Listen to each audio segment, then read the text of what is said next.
Nightwork, a Dave Brandstetter mystery. Author Joseph Hansen. Publisher Open Road Integrated Media. Narrator Eric Aust. Chapter 11. He stopped the van. Behind the cinder-block church, through whose thin yellow paint the shadowy street gang a placa showed. An old gray Ford LTD sedan waited back here. It was beautifully kept, not a dent in it, the paint glossy as new. Dave switched off the engine of the van and sat for a moment beside Cecil. Looking at the walnut grove, under the trees, the long picnic tables lay on their sides. Still folding chairs had been overturned. Among the branches, lights had been strung. Many other sockets showed splintered stumps of bulb. One string had come down and trailed on the ground among paper plates and plastic utensils that glinted in the dying daylight. Raw wood shone through the torn bark of trees, pale white. The leaves of trees hung tattered round green walnut husks, strewed the ground. "Machine guns?" Cecil said. "God knows." Dave climbed down from the van. In the evening hush, music came from the church. Piano, voices. As Cecil stood, listening. Dave pressed the bell pushed beside the rectory door over the withered business card of Luther Prentice, D.T. But it was Mrs. Prentice who came to the door. She didn't look so tall now. Maybe it was the black dress. She looked old and weary. "I came," Dave said, "to tell you that I'm shocked and sorry this happened. Can I help in any way?" He glanced toward the trees. "I might have been here, you know. Reverend Prentice invited me." She made a grim sound. "It's as well you weren't." Still standing beside the van, his face turned toward the music, Cecil sang softly to himself. "Amazing Grace. How—" "They are rehearsing," Mrs. Prentice said, and came out to stand on the step. "For the funeral. It will be a communal funeral. 5 dead, you know. 1 minute eating, laughing, having a fine time. Next minute dead, on the ground in their own blood." "The boys from the edge?" A bitter smile moved her mouth. "It was supposed to be them. That was what they came for. But it was only 2 of them got hit at all." She looked quickly at Dave. "I mean, that's terrible enough, but they will be all right. The ones who died, they were just in the way." "That's where your husband is," Dave said. "With the families?" She nodded. "A mother dead, 30 years old. 3 little children left behind. A boy, 14. Could play any instrument you put in his hands. A wonderful, talented boy with such a marvelous future ahead of him in this world. We need all the beauty we can get, it seems to me." A black handbag was in her hand. She dug in it for a handkerchief and touched her wet eyes. "I know I wasn't meant to understand our father, but sometimes I wish he would let me understand. No man going like Mr. Jackson. That's not so hard, but that fine young boy and the others in the sunshine of their days, we needed them here." "What was the reason for the raid?" Dave said. "Reason?" Her laugh was bleak. "The Edge boys were bound to be here, weren't they? And they wouldn't be expecting a fight. Wouldn't be ready for it. Hatred's the only reason I can give you, but it seems as though hatred is enough." She looked at the watch on her thin wrist. "You must excuse me now. I have a good many visits to make at the hospital." She pulled the house door shut. Her eyes begged Dave for an answer. "Where did they get guns like that fire so fast? So many bullets, it seemed like rain." "Guns are big business these days," Dave said. "Did you see Silencio Ruiz? Do you know him when you see him?" "Oh, yes." She stepped past Dave and unlocked the gray car. "They are saying on the news that he led the raid." She bent to get into the car, then straightened and rolled down the window of the open door. "They are saying no such things happened while he was away in prison." She took the handkerchief from her bag again and stooped a little and waved the handkerchief inside the car as if to stir the air that had baked itself in there. "They are saying he must have got them the guns, something he learned in prison." Dave stared. "And you don't think so?" "He was trying to stop them." She got into the car, behind the steering wheel, and stretched across to roll down the window on the passenger side. Sweat broke out on her face, and she wiped it with the handkerchief. "Car gets so hot. I don't remember when we ever had weather like this." And Dave frowned down at her. his hands on the window ledge of the car door. Why would he try to stop them? He was their leader. Used to be. I know. She dug keys from the handbag in her lap, set the handbag beside her on the seat, fitted the key into the ignition lock. But you see, he didn't come with them. She turned the key. The engine started. It ran so quietly it sounded new. She looked up at Dave. He came from the street. He ran in among the tables. Now I understand, but a little bit of Spanish, but the way he was waving his arms at them and shouting and the expression on his face, it was plain to me he wanted them to stop. Wonder is, he wasn't killed himself. Did you report this to Lieutenant Salazar? She managed a wan smile. He said I was mistaken. The parking brake made a clunk when she released it with her foot. Her hand came out to take the inside door latch. Dave let go of the door and stepped back. I was not mistaken. I was here, and I know what I saw. She pulled the door shut. I was right there at the corner of the house with a fresh platter of barbecued wings. I wasn't in the line of fire.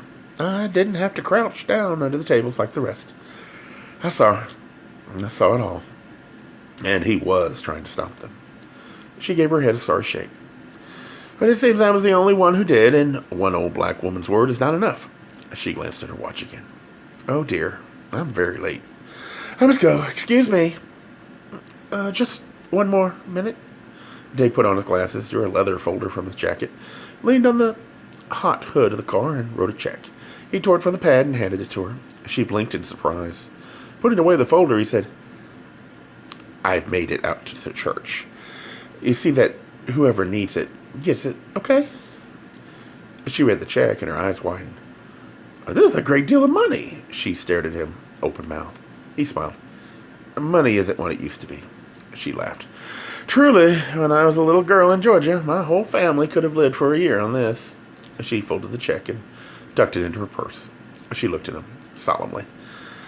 Bless you, she said. Cecil said, Excuse me, but the Edge boys, the wounded ones, will they be in that hospital too? Mrs. Prentice, Dave said. This is my associate, Cecil Harris. She nodded. Yes, and if it's like last night and this morning, the others will be there too. The ones that weren't hurt. And some that didn't come to the picnic at all, they'll be in the rooms in the halls guarding their friends, seeing that nothing more happens to them. The authorities don't like it, but they're afraid to order them out. Oh, yes, I saw it. DeWitt Gifford had painted his face. Rouge was thick on the wrinkled cheekbones above his beard. In the murky light of the attic, it looked black. So did the slash of red that was his mouth. He had shaved off his eyebrows and drawn them thin and high and arched. Blue paint was above his curious eyes. Out in the daylight, he had looked like the bearded lady left behind by some circus that had pulled up stakes and departed. Town 50 years ago. His hat, this time, was a high-crowned blue-black straw entangled in netting. He pulled it off and tossed it on the bed as his motor chair whined past. Its wheels bumped him into the tower. From here, there's quite a good view, of course.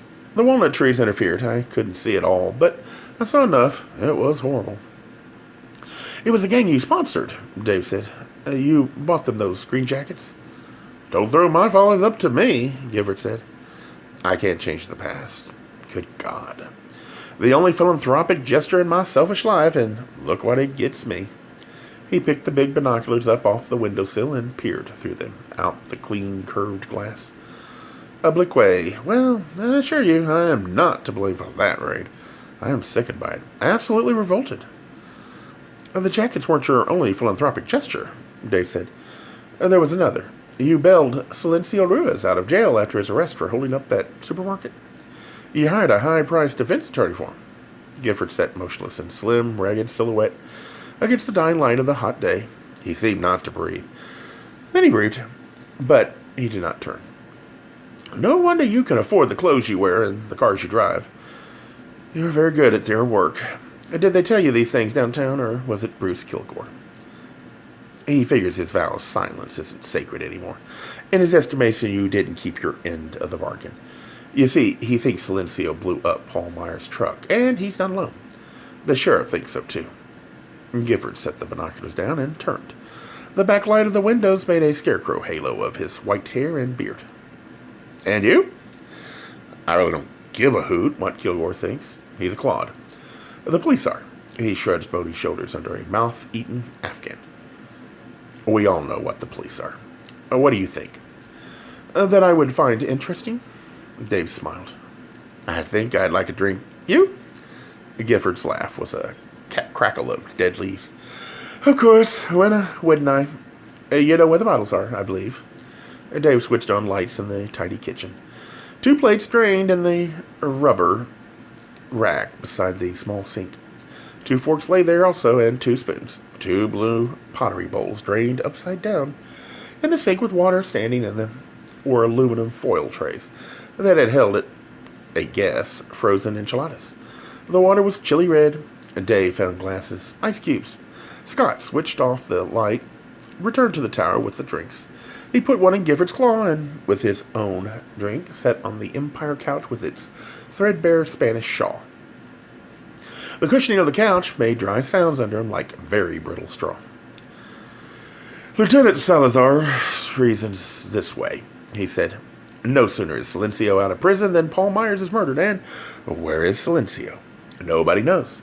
He sees his parents only once, fails to report to his parole officer, sees nothing of his gang, he vanishes. That is suspicious. Thank you for the drink. Gifford held it to his mouth and sipped from it. Small sips, one every few seconds. He was gazing out the window. It was not quite. I think the most shocking thing I ever saw. No, it wouldn't be, would it? Nothing can shock us as things do in childhood. I told you how I used to creep down by the creek at night. Interesting things went on down there under the oaks and in the brush close to the water. I remember it had rained for days. Then the storm passed, and we had a glorious day that night. The stars were bright. The moon was very full. It shone on me and woke me. And I crept out. The house was asleep. The ground, of course, was still wet. So I thought no one would be out there, making love as they like to do. There'd be nothing interesting to watch, nothing educational. But there was a young woman, a girl, really, as I see her now, probably 15, 16. I was perhaps 10 or 11, and something seemed to be wrong with her. I was vastly ignorant. She was all alone, half hidden in the undergrowth, writhing on the ground, moaning, whimpering to herself in Spanish prayers. I won't go on with the details. She was giving birth. I can't tell you how dumbfounded I was when this wet, struggling thing came from her in the moonlight. The scream she gave is still in my ears. I understood and didn't understand. I turned my face away. I'm afraid I threw up.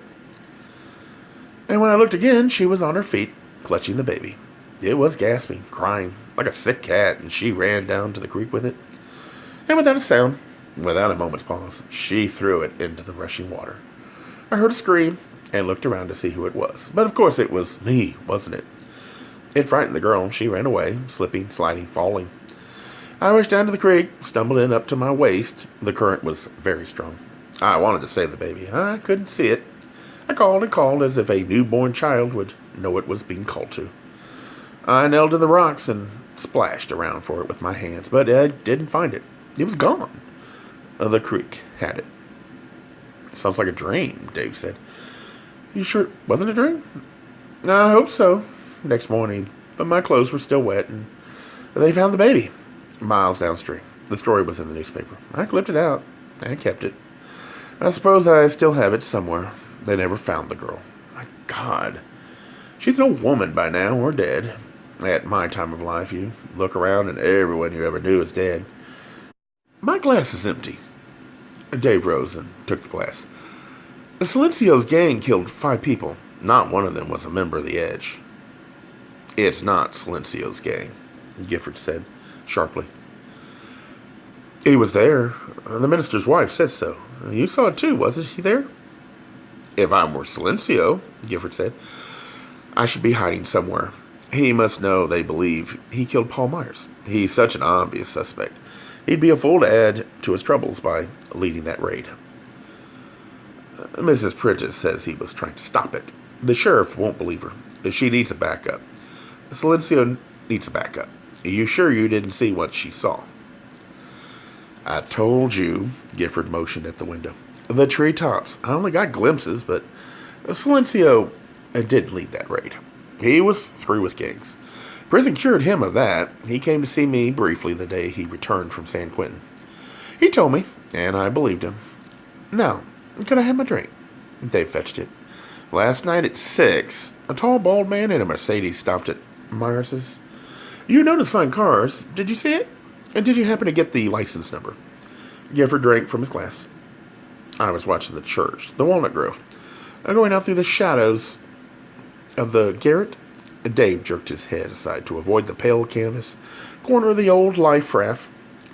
The elevator creaked him down to the deserted pantry. He stood frowning while the elevator door slid shut. He listened. No dogs whined or snuffled.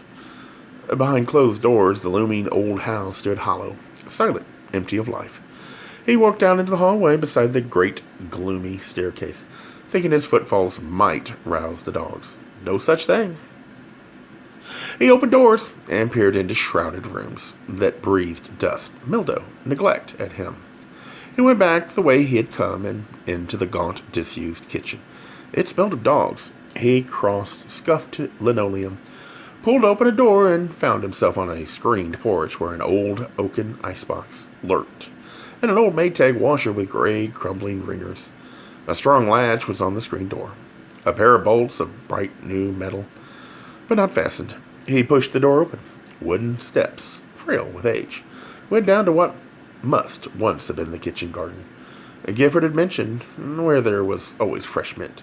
It was weeds and creepers now, matted, brittled. Beyond it, a hurricane fence crossed barbed wire topped, and a few yards further off, an old stable building reared up jigsaw work along its eaves, slats broken out of its cupola. The stable door stood open. The glare of the setting sun was in Dave's eyes, but he thought he saw movement inside the stable. He waited, squinting, straining his ears. But the building was too far off. He started to take a step down, then thought better of it. It looked to him as if the gate in the fence was ajar. The stable and the yard were probably where the dogs stayed when not on duty.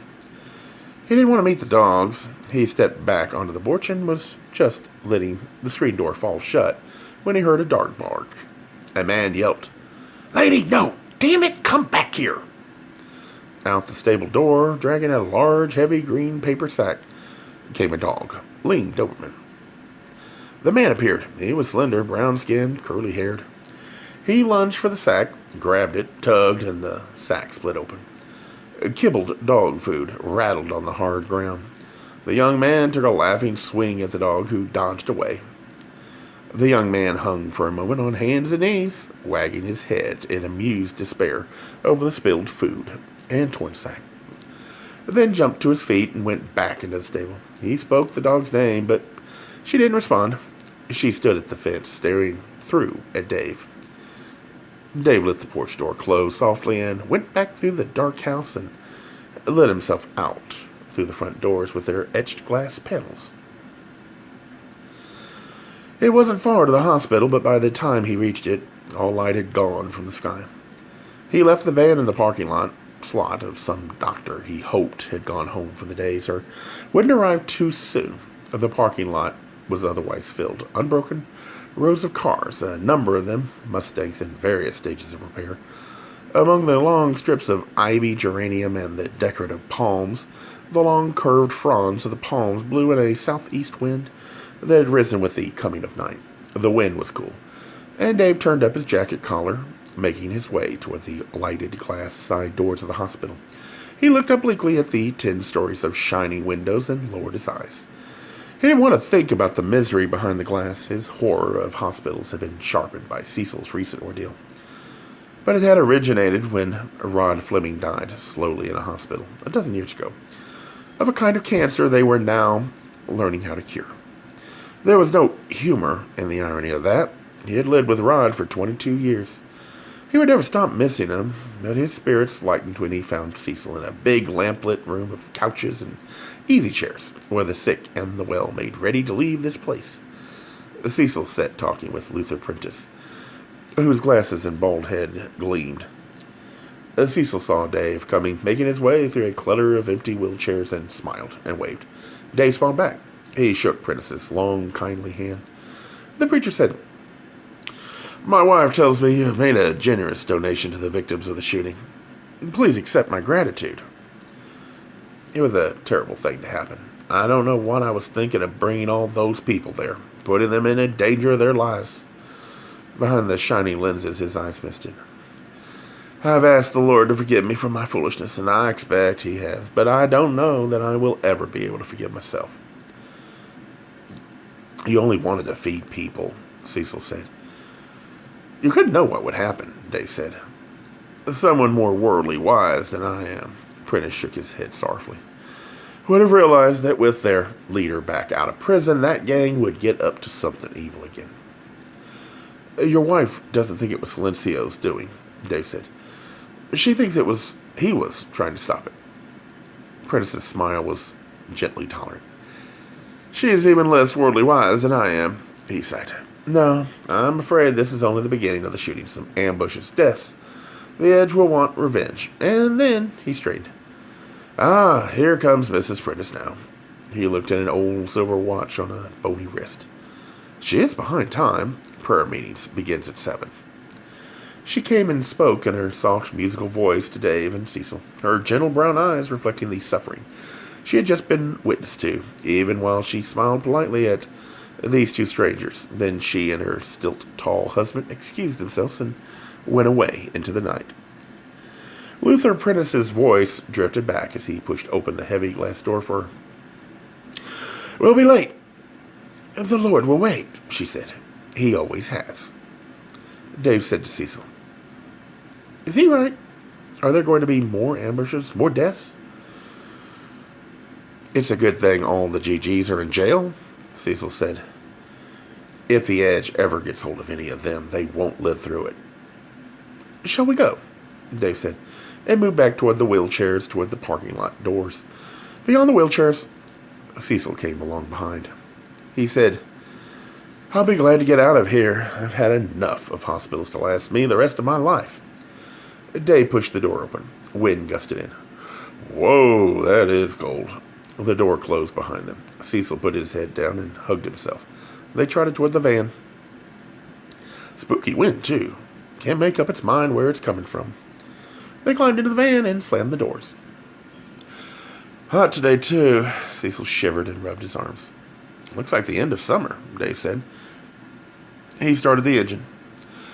You talked to the Edge. Which ones? Rollo Poor. He's the head honcho. He's got a bullet in his thigh. Must have been some bullet. I would judge him to be made of some very tough alloy.